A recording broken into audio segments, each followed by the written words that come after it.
ఆ వైఎస్ఆర్సీపీ ఎమ్మెల్యే ప్రశ్నకు Jaganmohan Reddy mind blank అయిందా? ఆ ఎమ్మెల్యేకు సమాధానం చెప్పలేక జగన్మోహన్ రెడ్డి సజ్జలకు ఆదేశాలు జారీ చేశారా అంటే అవునని సమాధానం ఇస్తున్నారు కొంతమంది రాజకీయ విశ్లేషకులు.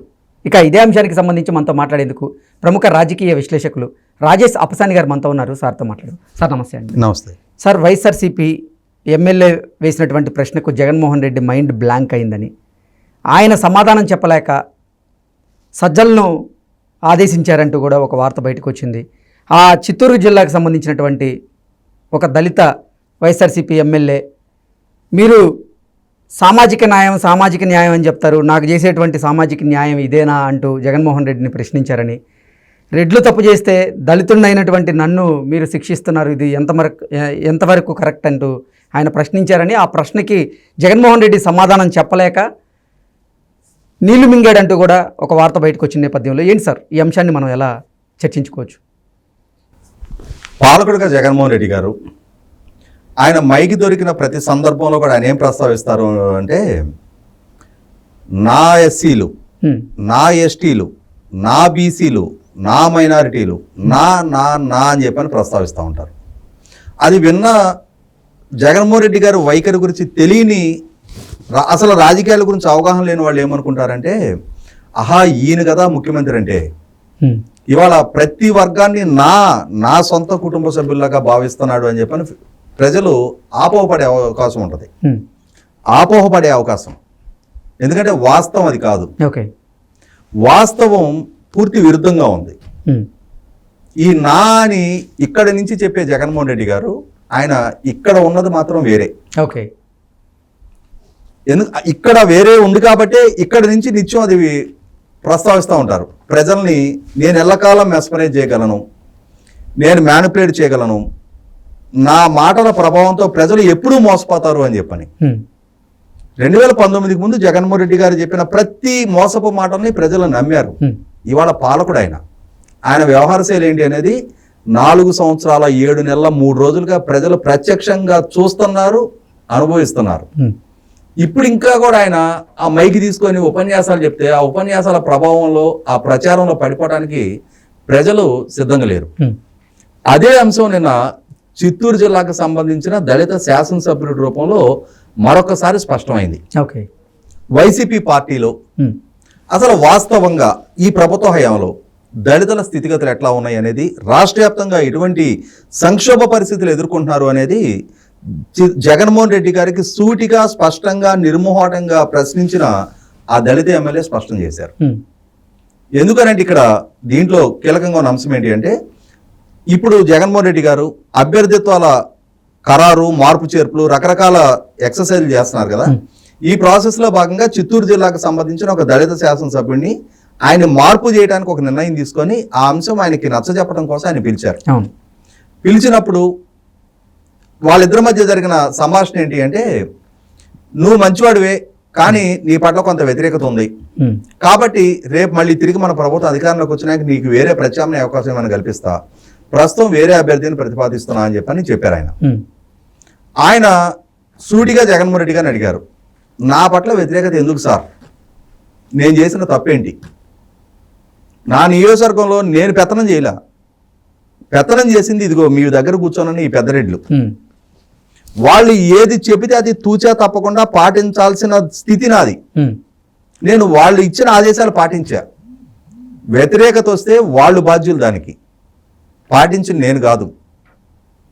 నా చేత తప్పుడు పనులు చేయించితే, నేను చేసింది తప్పులని ఫీల్ అయితే చేయించిన వీళ్ళు బాధ్యులు.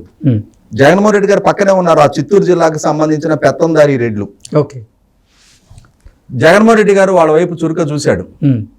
వాస్తవం ఆయన స్పష్టం చేసింది నిజం కాబట్టి సమాధానం చెప్పలేని నిస్సహాయ స్థితిలో ఈ దళితుల శాసనసభ్యుడు సంధించిన ప్రశ్నకి సమాధానం చెప్పలేక వాస్తవం రిలీజ్ అయ్యి జగన్మోహన్ రెడ్డి గారు కూడా మౌనాన్ని ఆశ్రయించాడు. ఇది చిత్తూరు జిల్లాకు సంబంధించిన దళిత శాసనసభ్యుడి రూపంలో మనకు కనిపిస్తుంది. కానీ ఇది ఒక్క చిత్తూరు జిల్లాకే పరిమితం కాల. మీరు గమనించుకుంటే జగన్మోహన్ రెడ్డి గారు మొన్న 11 మంది శాసనసభ్యుల్ని స్థానభ్రంశం చేశారు, కొంతమందికి టికెట్లు నిరాకరించారు. అందులో సుధాకర్ బాబు దళిత శాసనసభ్యుడు, ఎర్రగొండపాలెంకి సంబంధించిన ఆదిమూలపు సురేష్ గారు దళిత మంత్రి, ఆయన తీసుకెళ్లి కొండేపికి. తర్వాత వేమూరుకి సంబంధించిన దళిత మంత్రి, ఆయన తీసుకెళ్లి సంతనూతలపాడుకి. సంతనూతలపాడులో ఉన్న సుధాకర్ బాబుకి టికెట్ నిరాకరించారు. తర్వాత మాజీ హోంమంత్రి పత్తిపాడుకు సంబంధించిన మేకతోటి సుచరిత గారిని తాడికొండకి. ఆ తాడికొండలో గతంలో ఇప్పుడు ప్రజెంట్ ఎమ్మెల్యేగా ఉన్న ఉండవల్లి శ్రీదేవి గారు, ఆమె జగన్మోహన్ రెడ్డి గారి ఆదేశాలు పాటించి తన నియోజకవర్గ పరిధిలో రాజధాని నిర్మాణం జరుగుతుంటే ఆ రాజధాని విధ్వంస నిర్ణయం జగన్మోహన్ రెడ్డి గారు తీసుకున్నా కూడా ఆయన పట్ల అత్యంత లాయల్టీ ప్రదర్శించి తన నియోజకవర్గ ప్రజల మనోభిష్టాలకు వ్యతిరేకంగా పార్టీ లైన్కు కట్టుబడి ఉన్న పర్యవసానం అక్కడ ప్రజల నుంచి తీవ్ర వ్యతిరేకత ఎదుర్కొంది. జగన్మోహన్ రెడ్డి గారు చేసిన తప్పుడు నిర్ణయ పర్యవసానం ఆ ప్రజల నుంచి వ్యతిరేకత ఎదుర్కొంది. ఆమె ప్రజల నుంచి వ్యతిరేకత ఎదుర్కొందన్న సాగా చూపించి ఆమె ఎమ్మెల్యేగా కొనసాగుతుండగానే ఆమె ఆత్మ గౌరవాన్ని దెబ్బతీస్తా అక్కడ డొక్కా మాణిక్య ప్రసాద్ గారిని తీసుకెళ్లి ఇన్ఛార్జిగా పెట్టారు.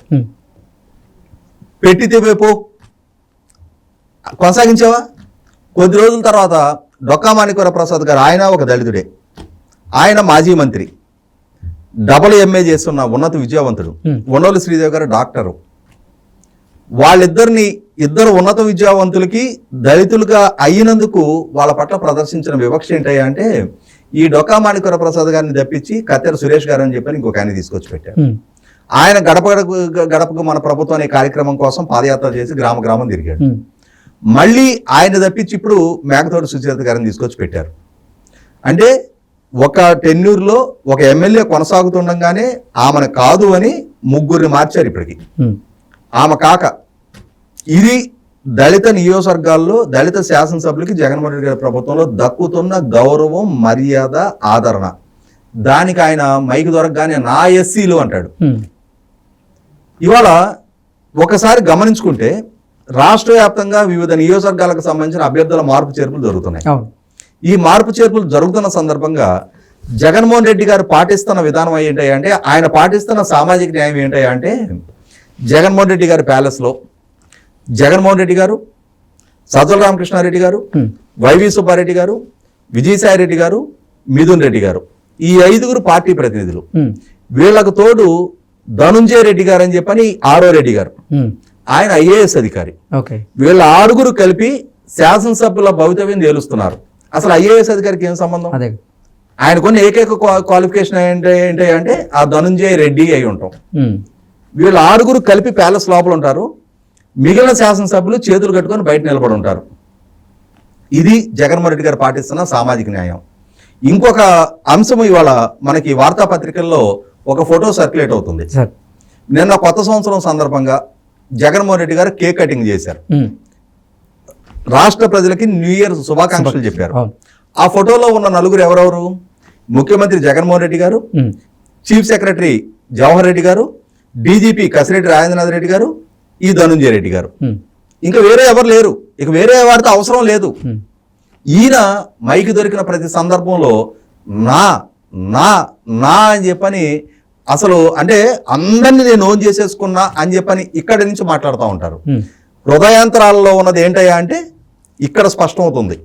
ఇవాళ ఆ దళిత శాసనసభ్యులు లేవనెత్తిన ప్రశ్నకి సూటిగా స్పష్టంగా సమాధానం చెప్పగలిగే నైతికతే జగన్మోహన్ రెడ్డి గారి దగ్గర ఉంటే, వాళ్ళ నియోజకవర్గాల్లో ఎదురైన వ్యతిరేకతకి ఎమ్మెల్యేలే బాధ్యులు అనుకున్నట్టయితే ఇవాళ ఆ వ్యతిరేకతకి కారకులైన ఆయన ప్రస్తావించిన ఆ పెద్దరెడ్డిని తప్పించగలిగే ధైర్యం ఆయనకుందా? ఇవాళ నియోజకవర్గ వ్యతిరేకతే ప్రాతిపదిక అనుకుందాం.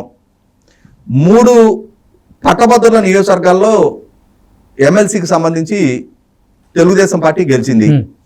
జగన్మోహన్ రెడ్డి గారి సొంత నియోజకవర్గం పులివెందుల్లో తెలుగుదేశం అభ్యర్థికి మెజార్టీ రావడం జరిగింది. మరి ఇప్పుడు జగన్మోహన్ రెడ్డి గారు బాధ్యుడు కదా? ఆయన కూడా పులివెందుల నుంచి మార్పిస్తారా? ఆయన కూడా అభ్యర్థిత్వం క్యాన్సిల్ చేస్తారా? ఆ నైతికత ఆయన దగ్గర ఉందా? అదే కూడా ఇవాళ ఆయన సొంత నియోజకవర్గంలో పర్యటించడానికి ఆయన పర్యటించడానికి 78 నుంచి వాళ్ళకి పెట్టని కోటలాగా ఉన్న నియోజకవర్గం ఆయన పర్యటించడానికి పరదాలు, బ్యారికేడ్లు, 3000 మంది పోలీసుల పహరా, ఇంత పకడ్బందీ భద్రత మధ్య పర్యటించాల్సిన దుస్థితిలోకి ఆయన ఎందుకు పడిపోయారు? ఆయనకు అంత సానుకూలత ఉంటే ఇంత పగడ్బందీ మార్చుకునే నైతికత ఉందా? ఇవాళ దళితులను బలిపశం చేస్తున్నారు, వాళ్ళని బలిపేటం ఎక్కిస్తున్నారు, వాళ్ళ రాజకీయ భవిష్యత్తు అగమగోచరంగా చేస్తున్నారు. బలహీన వర్గాలని దళితుల్ని మొట్టమొదటి టార్గెట్ చేసి బీసీ మంత్రిని అని చెప్పని నిన్నటిదాకా ప్రచారం చేసిన విడదల రజనీ గారిని చెల్లూరుపేట నుంచి గుంటూరు తీసుకొచ్చారు. గుంటూరు 2019లో రాష్ట్ర వ్యాప్తంగా తెలుగుదేశం పార్టీ ఓడిపోయిన సందర్భంలో కూడా గుంటూరు సీటు గెలిచింది, తెలుగుదేశం బలమైన సీటు. అంతకుముందు 2014లో కూడా తెలుగుదేశం గెలిచింది. రాష్ట్ర వ్యాప్తంగా తెలుగుదేశం ఓడిపోయిన సందర్భంలో కూడా గుంటూరు ఎంపీ తెలుగుదేశం గెలిచింది. అటువంటి గుంటూరులో ఇప్పుడు విడదల రజని గెలిపించడానిక ఓడించడానిక తీసుకొచ్చి ఇక్కడ పెడుతుంది. చిలకలూరుపేటలో ఆమెకి వ్యతిరేకత ఉంది అని చెప్పని ఇప్పుడు గుంటూరు తీసుకొస్తున్నారు. గుంటూరు ఎందుకు ఆమెను బలిపోసం చేసే ప్రయత్నం చేస్తున్నారు? మీకు లాయల్టీ ప్రదర్శించినందుక. ఇవాళ 100కి 100 రూపాయలు జగన్మోహన్ రెడ్డి గారు ఒక చేత్తో ఒకళ్ళని చూస్తున్నాడు, ఒక కంటితో ఒకళ్ళని చూస్తున్నాడు, ఇంకో కంటితో ఇంకొకళ్ళని చూస్తున్నాడు. ఈ రెండో కంటితో చూసేది పూర్తి వివక్షపూరిత చూపు చూస్తున్నాడు. పెద్దలు చేసిన తప్పుల్ని కప్పిపెడుతున్నాడు. ఇవాళ చిన్నవాళ్ళని వాళ్ళ తప్పులకి వీళ్ళని బాధ్యులను చేసి బలిపశువులు చేస్తున్నాడు. ఇది వాళ్ళ సొంత పార్టీ శాసనసభ్యులు రిలీజ్ అవుతున్నారు, మొహాన ప్రశ్నిస్తున్నారు. పైగా నిన్న ఆ శాసనసభ్యుడికి 4.5 సంవత్సరాల తర్వాత మొట్టమొదటికి ఈయనతో అపాయింట్మెంట్ దక్కింది. అంటే తన పార్టీ శాసనసభ్యులు 4.5 సంవత్సరాల పాటు కనీసం దర్శన భాగ్యం కూడా లేదు ఆయనకి. ఇది ఆ పార్టీలో ప్రస్తుత ఎమ్మెల్యేల స్థితి. ఇటువంటి పరిపాలన చేస్తున్న జగన్మోహన్ రెడ్డి గారు తన పార్టీలో ఇంటర్నల్ గా ఇంత డెమోక్రటిక్ గా ఉంటున్న జగన్మోహన్ రెడ్డి గారు రాష్ట్రంలో ఎటువంటి పరిపాలన అందిస్తున్నారు అనేది రాష్ట్ర ప్రజలు ఆల్రెడీ రిలీజ్ అయ్యారు. 100కి 100 రూపాయలు వీటికన్నిటికీ తగ్గ ప్రతిఫలం జగన్మోహన్ రెడ్డి గారికి రిటర్న్ గిఫ్ట్ రూపంలో ప్రజల నుంచి వాళ్ళ పార్టీ శ్రేణుల నుంచి కూడా అందటం ఖాయం. ప్రతిఫలం జగన్మోహన్ రెడ్డి గారికి రిటర్న్ గిఫ్ట్ రూపంలో ప్రజల నుంచి వాళ్ళ పార్టీ శ్రేణుల నుంచి కూడా అందటం ఖాయం. Okay sir, thank you so much.